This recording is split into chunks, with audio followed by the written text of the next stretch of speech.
docteur Delphine Caruso. Je suis médecin, psychiatre. J'ai toujours travaillé à l'hôpital, mais là, je viens de m'installer en libéral fraîchement.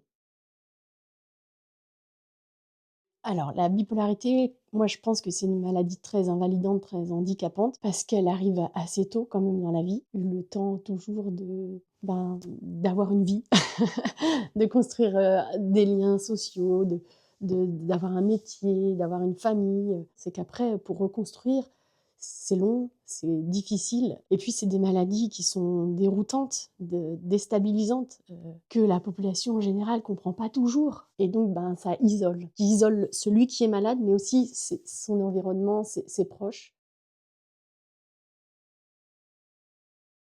Il y a plusieurs types de bipolarité. Alors, grossièrement, il y a les bipolarités où il y a plutôt des accès maniaques, donc des accès maniaques et des accès dépressifs.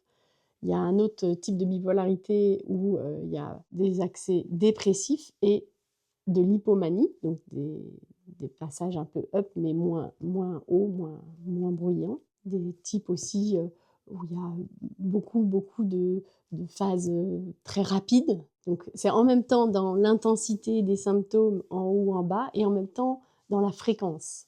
Donc ouais, en effet, ça fait plein de types de bipolarité différentes. La symptomatologie qu'on retrouve dans les phases maniaques, c'est voilà, une accélération psychomotrice, c'est-à-dire que tout va très vite, les idées, sur le plan moteur aussi, on est très très actif. Alors on fait beaucoup de choses, mais sans vraiment les terminer. Tout est accéléré et en même temps assez brouillon, et donc c'est pas du tout efficace. Avec une humeur très haute, on a l'impression de ne plus avoir aucune limite, d'être très euphorique, dans une espèce de toute puissance où plus rien ne peut nous arrêter. Ça peut aller très haut, très loin, et puis ce sentiment aussi que tout va bien, et on ne comprend pas du tout que l'environnement, l'entourage soit pas aussi enthousiaste que nous, avec aussi parfois des prises de risques très importantes, vu qu'on n'a plus de limites, des mises en danger. On peut dépenser aussi beaucoup d'argent. Donc ça, c'est plutôt les phases maniaques. Et, les phases hypomaniaques, on est un peu accéléré, on parle plus que d'habitude, on dort beaucoup moins, mais il n'y a pas ces idées de toute puissance, de grandeur, ces idées délirantes. On peut faire une phase d'hypomanie sans être hospitalisé. C'est beaucoup plus rare quand on fait une phase maniaque. Très souvent, ça se termine par une hospitalisation parce que c'est vraiment trop fort, trop bruyant, trop intense. Les phases dépressives, déjà, quand on a une bipolarité, ça contraste beaucoup avec ces phases de manie ou d'hypomanie, et donc les patients les vivent très, très mal, ces phases dépressives. Parce qu'ils ont connu des phases où voilà, ils sont dans un état un peu second, un peu transcendé, et donc ils vivent ces phases dépressives de façon très, très, avec une grande souffrance. Voilà, tout demande un effort considérable. Voilà, c'est pas de la paresse, hein, c'est vraiment, des symptômes. Tout est compliqué, quoi.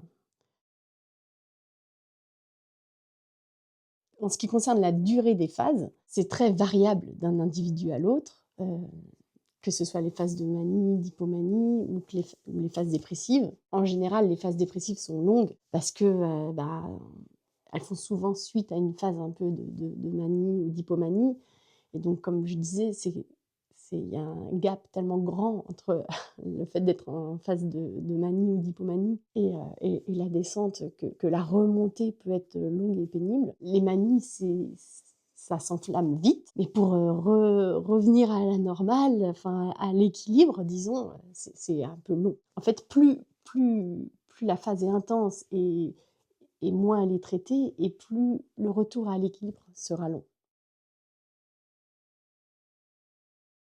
Pour faire le diagnostic d'un trouble bipolaire, c'est pas évident, et il y a ce problème de retard au diagnostic. Le fait de symptômes pas trop bruyants, et du coup qui sont un peu compensés soit par le patient, soit par la famille. Par exemple, si on fait une dépression très forte, on est traité pour une dépression et pas pour une bipolarité. Après, on voit que ça marche pas bien, les traitements, on voit que ça récidive, Et donc un peu à tâtons comme ça, on se rend compte que finalement, c'est un trouble bipolaire. Pour poser le diagnostic d'un trouble bipolaire, il faut que la personne qui souffre, soit vue par un psychiatre. Et donc oui, c'est une étape qui peut paraître, évidente, mais qui est pas toujours simple. Déjà parce que le patient veut pas forcément aller voir un psychiatre, vu que pour lui, il y a pas de problème. Donc c'est souvent, l'entourage qui développe beaucoup de stratégies pour, l'amener aux soins. Et puis pour poser un diagnostic de bipolarité, quand on est médecin, on a une liste de symptômes, et donc il faut que le patient présente, au moins tant de symptômes, sur une durée, conséquente. Enfin, ça, c'est via les classifications. À quoi est due la maladie? Ce qu'on nous apprend, c'est que c'est, multifactoriel. C'est-à-dire qu'il n'y a pas un facteur précis qui déclencherait une bipolarité et que c'est plutôt un terrain de vulnérabilité, et ce serait peut-être ce terrain de vulnérabilité qui serait, héréditaire, qui pourrait être transmis. Par ailleurs, il n'y a pas de gène déterminé, où on transmet la bipolarité. On n'a pas encore trouvé ça, mais on sent qu'il y a quand même un terrain héréditaire qui fait que on a plus de risques de développer cette maladie, en effet, quand il y a eu déjà des personnes malades dans notre famille. Une autre difficulté avec les troubles bipolaires, c'est ce qu'on appelle le manque d'insight, hein. C'est un peu le même problème dans toutes les pathologies mentales.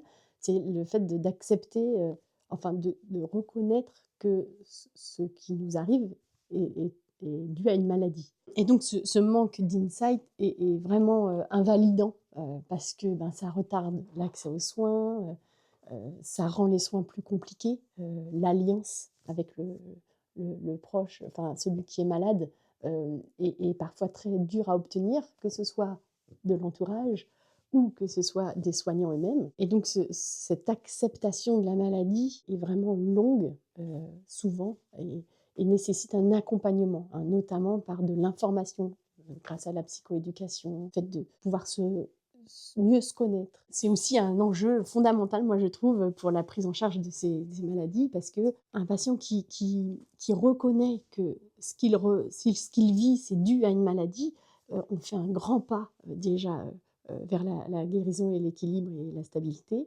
Et pour l'entourage aussi, hein, ce manque d'insight, ce manque de reconnaissance du fait d'être malade, c'est compliqué, c'est difficile pour l'environnement, pour l'entourage, parce qu'ils sont démunis, quoi.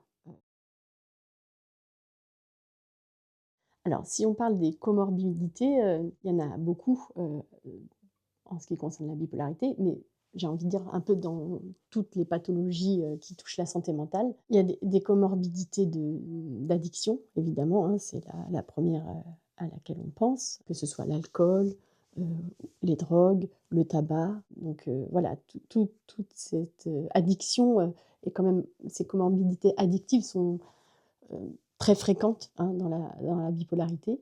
Est-ce que les troubles anxieux font partie des symptômes ou des comorbidités? C'est vrai qu'on peut se poser la question. J'ai envie de dire, ça dépend peut-être de l'intensité, et de la place que prend ce symptôme. Mais oui, en effet, il y a énormément de comorbidités, troubles anxieux généralisés, les TOC aussi, troubles obsessionnels compulsifs. Donc tout ce champ-là, est aussi, beaucoup, présent, quand on a une bipolarité, plus que dans la population, générale. On a des traitements, et des traitements qui sont efficaces. Il y a donc une grande classe de médicaments qui s'appellent les thymorégulateurs. Ce sont des médicaments qui permettent d'équilibrer l'humeur, hein, donc de limiter ces phases, de manie ou de dépression ou d'hypomanie, et donc d'essayer de revenir un peu à un équilibre. Donc ils régulent l'humeur, thymorégulateurs. Et parmi cette classe de médicaments, il y a plusieurs sous-classes, et donc on peut utiliser comme thymorégulateur des neuroleptiques, par exemple, des médicaments qui sont aussi utilisés dans la schizophrénie, mais qui ont un pouvoir, une action thymorégulatrice, donc certains d'entre eux. Il y a des médicaments qui sont parfois utilisés dans l'épilepsie, donc les antiépileptiques, qui ont une action thymorégulatrice pour certains. Et il y a surtout un médicament phare pour la bipolarité, qui est le lithium. Donc il y a un médicament thymorégulateur, c'est celui de référence, qui est très efficace, mais qui est pas toujours utilisé en premier lieu, parce que, il demande une surveillance, attentive, notamment, voilà, de la thyroïde, des reins. Mais c'est un médicament, enfin, c'est le thymorégulateur de référence, qui est vraiment très efficace. Il y a donc les traitements médicamenteux, mais si on se contente de ça, je pense qu'on perd beaucoup, beaucoup de bénéfices, pour celui qui souffre de cette maladie et qu'en effet, on a découvert, plein, plein d'autres façons aussi, en association avec le traitement, hein, pas à la place, mais avec le traitement, pour, développer tout ce qui est, de l'ordre de la réhabilitation, heu, psychosociale et donc il y a la psychoéducation, notamment. Il y a beaucoup de méthodes de, remédiation cognitive, d'accompagnement justement vers l'emploi, vers la sociabilisation, vers le fait de retrouver une autonomie, par le logement, financière, beaucoup, beaucoup de choses qui à mon avis, sont aussi importantes que le traitement. Si on parle d'hygiène de vie, quand on souffre de bipolarité, moi je dirais que l'hygiène de vie la plus fondamentale, c'est le sommeil et que vraiment c'est le facteur, le plus, précieux pour éviter, justement ces dérèglements et ces déséquilibres. Avoir bien son quota et ça, c'est chaque personne est particulière, hein et donc il faut bien se connaître, quoi. Sinon, bien sûr, ben, éviter tout ce qui est, stimulant, comme, bah, les stupéfiants, l'alcool, enfin, mais ça, c'est un peu comme tout le monde, mais encore plus quand on souffre d'une maladie mentale. Le taux de suicide est très important, chez les personnes qui souffrent de bipolarité. C'est même un taux, dramatique, voilà, qu'il faudrait combattre à tout prix.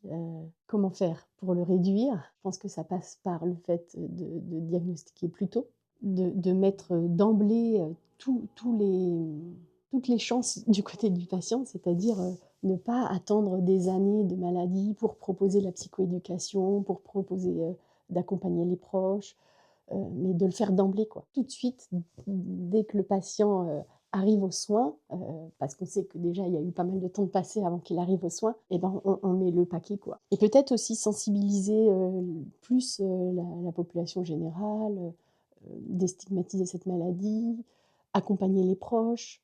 Je pense qu'il faut cibler nos actions sur celui qui souffre, mais aussi sur tout son environnement et que plus on est nombreux à savoir de quoi on parle, plus on pourra réagir vite et mieux.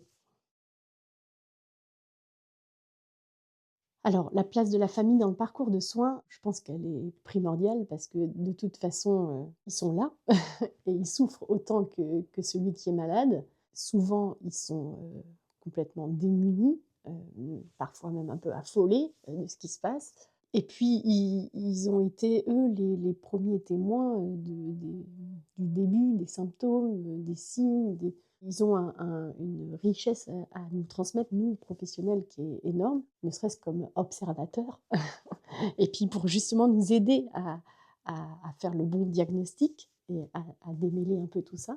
Souvent, on se concentre sur la personne qui souffre, je dis «on», c'est les professionnels de santé, hein, mais je pense qu'on aurait, beaucoup à gagner à déployer aussi beaucoup d'énergie pour, ceux qui sont autour et qui accompagnent, celui qui souffre, au quotidien parfois, hein, souvent même.